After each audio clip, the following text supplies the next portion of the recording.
So, we were discussing the electro-optics of anisotropic medium, and we considered this very important crystal KDP, and we were looking at the birefringence, retardation. Now, in this longitudinal configuration of KDP, we will be discussing this phase modulation, and in phase modulation we look at the induced birefringence, induced phase change and hub voltage once again. Then we will look at the theoretical consideration of the phase modulation, then how it generates the side bands and how power is transferred to the side bands depending on the applied voltage. Then we will look at the phase retardation and the basic setup corresponding to the amplitude modulation, because the same configuration, but with polarizer and analyzer one can make use of this setup as a amplitude modulation device. So, for longitudinal configuration phase modulation, once again this is the setup. You have a light beam which is travelling through the crystal of length L, and you have applied a voltage V, variable voltage. So, the electric field is V upon L, and this is the schematic of this. You have an applied beam. You can see that because the direction of the applied the field voltage application and the beam propagation, they are same. So, you have to use a transparent electrode. There are electrodes with a narrow hole that is also used and commercially available.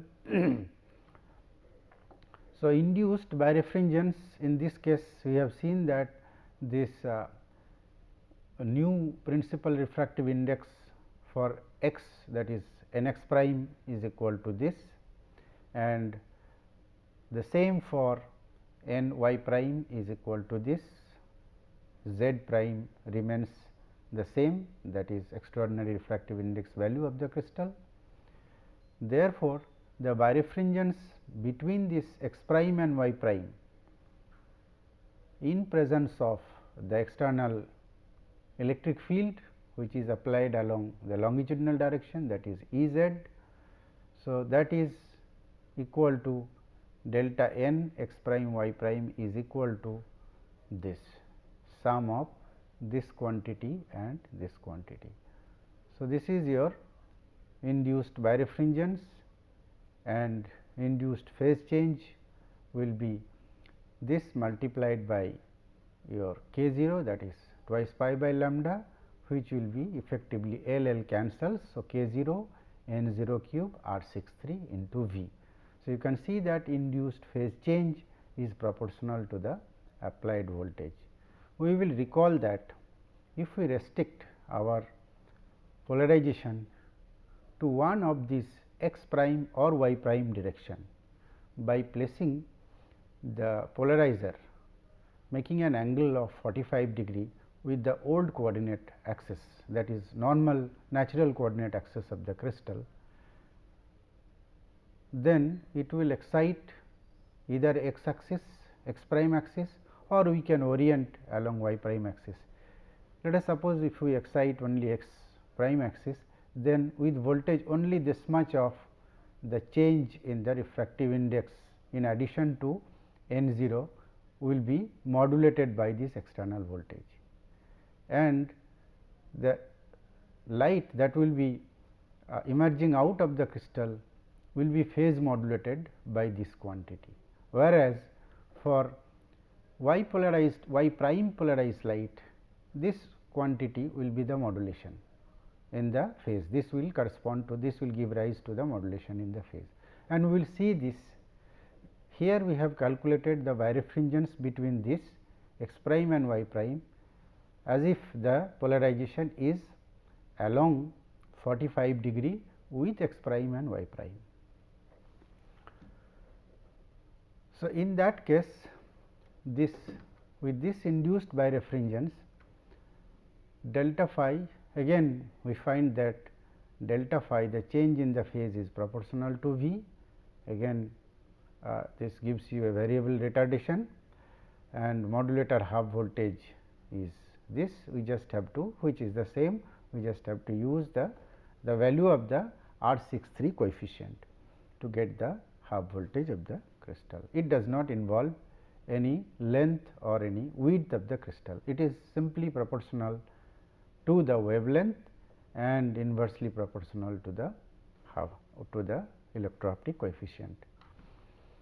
So, with applied voltage V upon L, the induced phase shift for this half voltage is equal to pi, which is independent of length L and is linearly proportional to the externally applied voltage.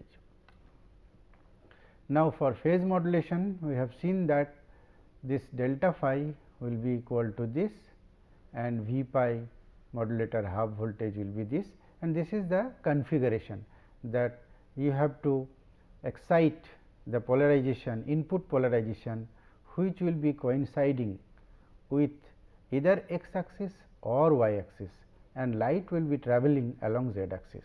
Then the light which is coming out of the crystal will be only x prime polarized, but the phase will be modulated, because the phase, the refractive index is being modulated by the external applied voltage, and we will see this. So, in the case of phase modulation, for the longitudinal case, input polarized light is either x prime or y prime axis. So, this is the thing that we will always have to remember, that if we are looking for, if we want to configure the device for phase modulation, then the input polarization will be either x prime or y prime, not with 45 degree with x and y. So, let us first consider, and in the case of phase modulation, the light which will be available emerging out of the crystal when there is no modulation. So, this will be the phase. You can see that there is an uniform phase propagation, but if you have a modulating voltage which is sinusoidal, then you can see that at the periods of the modulating voltage, the waveform is compressed and rarefied. So, this modulation information is impressed on the optical wave which is coming out of the crystal. Okay. So, for phase modulation, as I have mentioned, that this light has to be launched with polarization with x prime or y prime. Let us suppose we consider that light is polarized along x prime axis, and that is easy for this crystal, because we know that it makes an angle of 45 degree with the old x or y axis. So, it is very easy to locate that the x prime axis, which will be halfway between the x and y axis of the crystal, and z axis is the propagation direction. Voltage is applied in the longitudinal direction of the crystal of length L. So, first case we consider that the input light is x polarized, then 45 degree with the x, that is x polarized, and then for this setup, index ellipsoid without the electric field is already known. Now, we will consider the electric field which is longitudinal, but now how it affects the x prime direction refractive index. So, in absence of the field, n x equal to n 0, n y equal to n 0, n z is anyway equal to n e, and that is not useful here.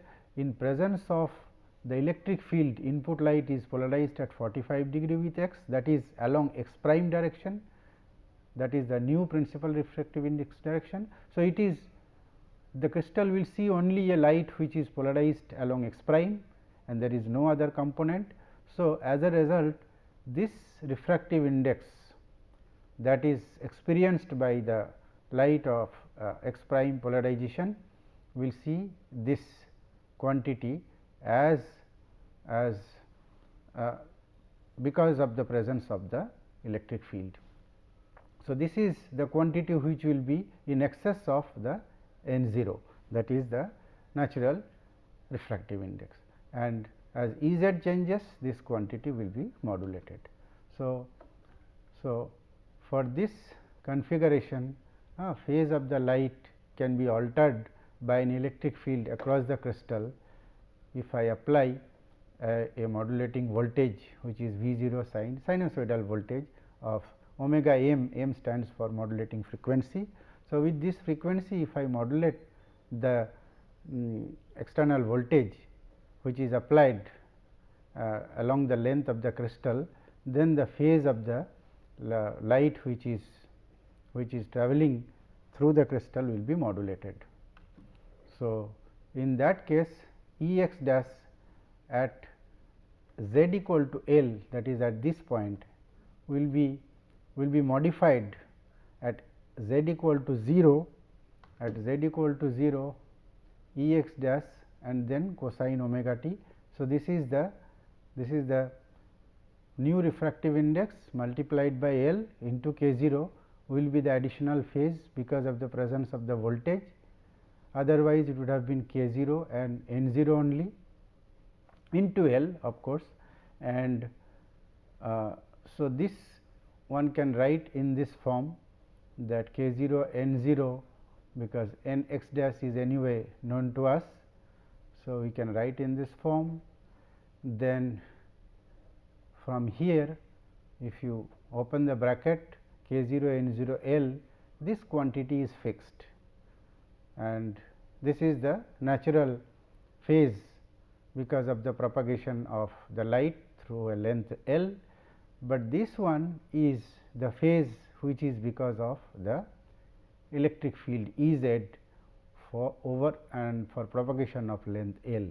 So, here this E z into L is nothing but V 0 sin omega t as per our assumption. So, this from this we can write this equation as E 0 dash cosine omega t minus delta, this fixed phase, and this is the phase which is undergoing the modulation because of this voltage.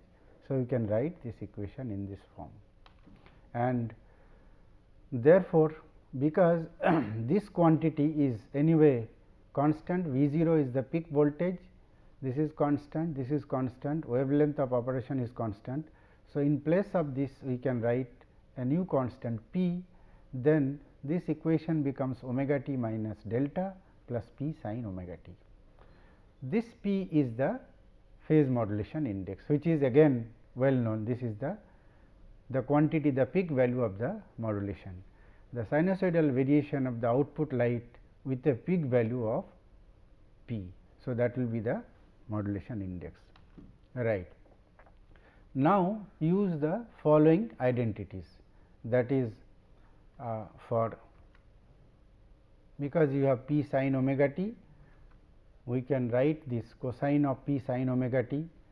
This is again a very well known identity, and for p is a pair of identities p sin of p sin omega t, which is equal to this.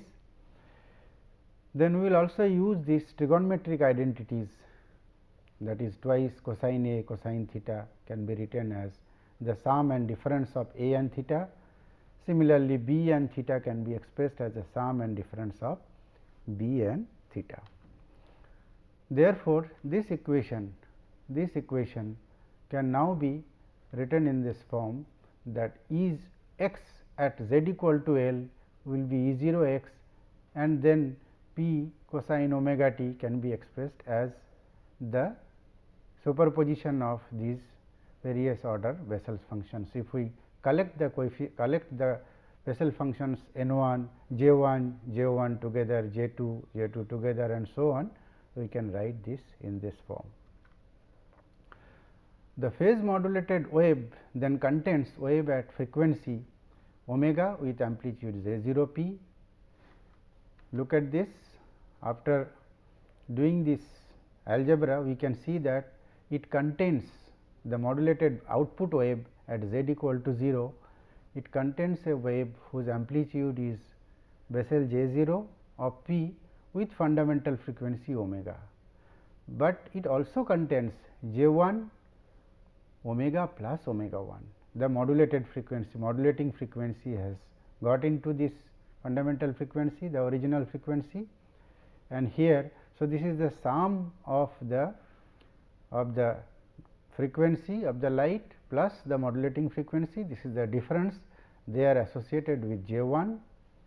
For J 2, this the amplitude of the light with J 2 will have frequency omega plus twice omega m and omega minus twice omega m.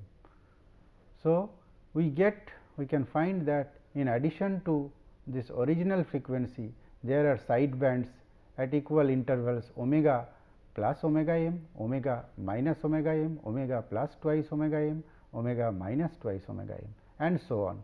So, it also excites the side bands as well in addition to the original frequency.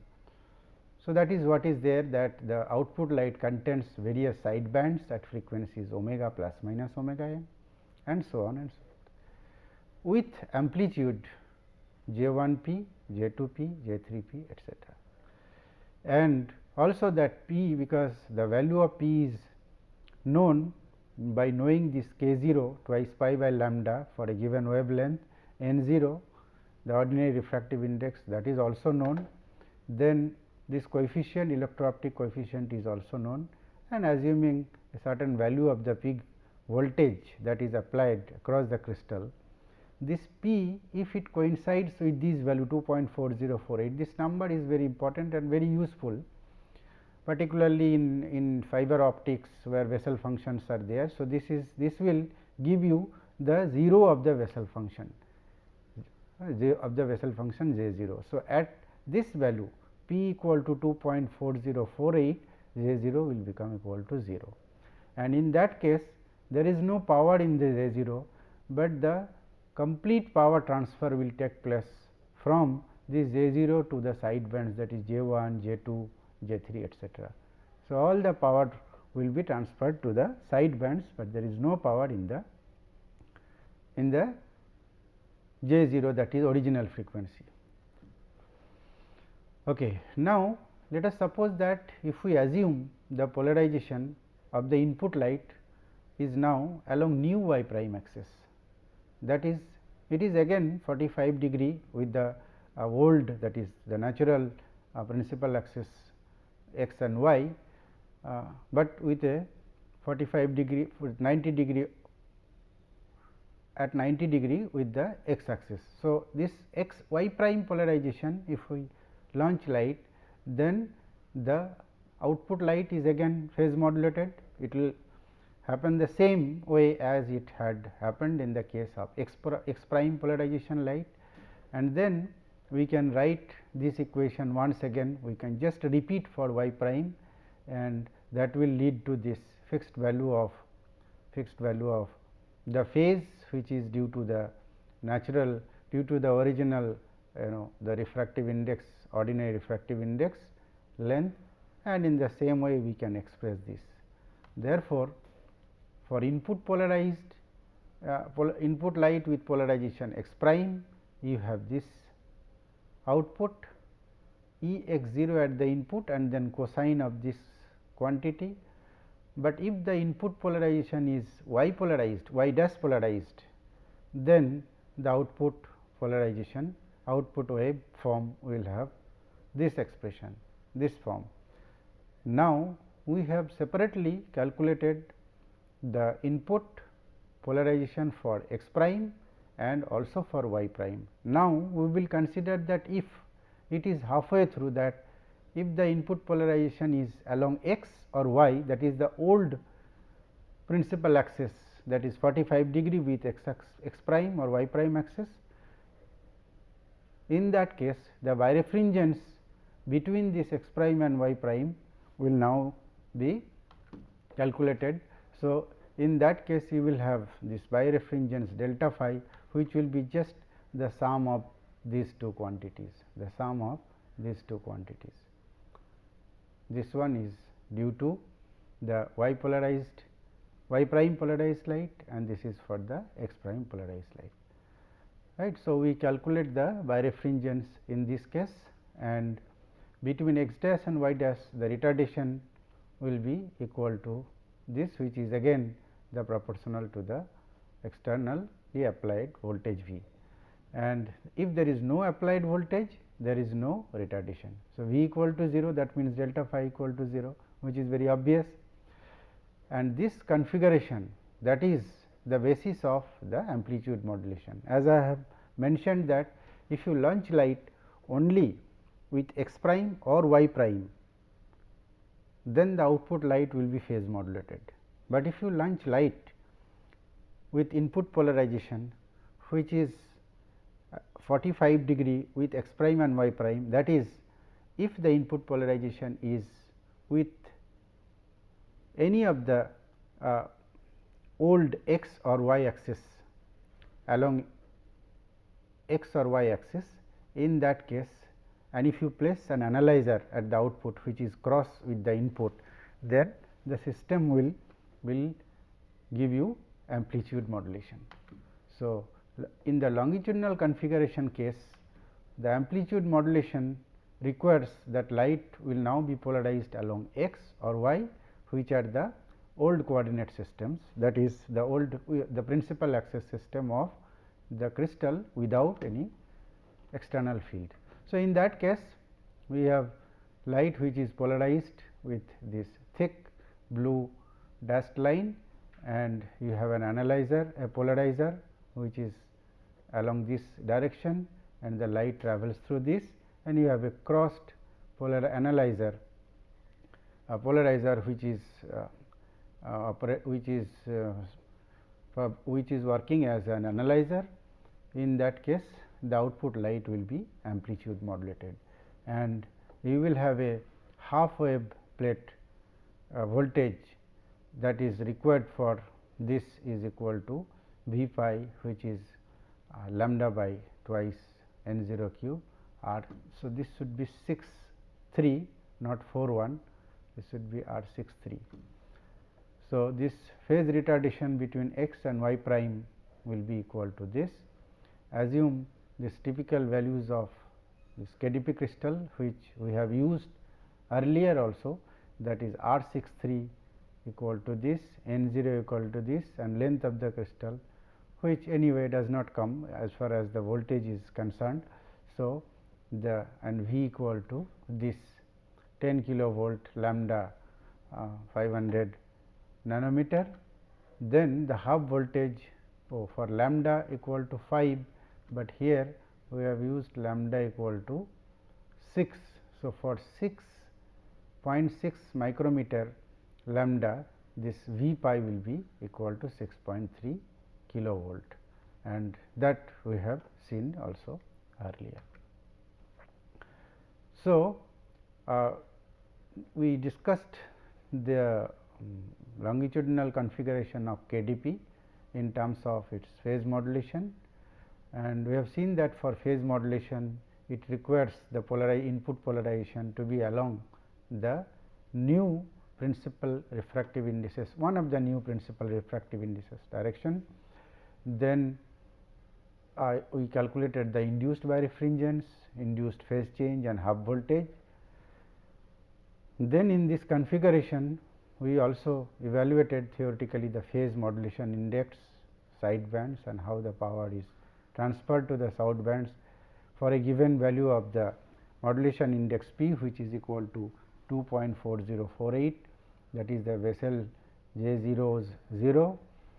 Then for amplitude modulation, we looked at the phase retardation and the basic setup and how it can be used as an amplitude modulation with a crossed polarizer at the input and output, that also we have discussed. Thank you.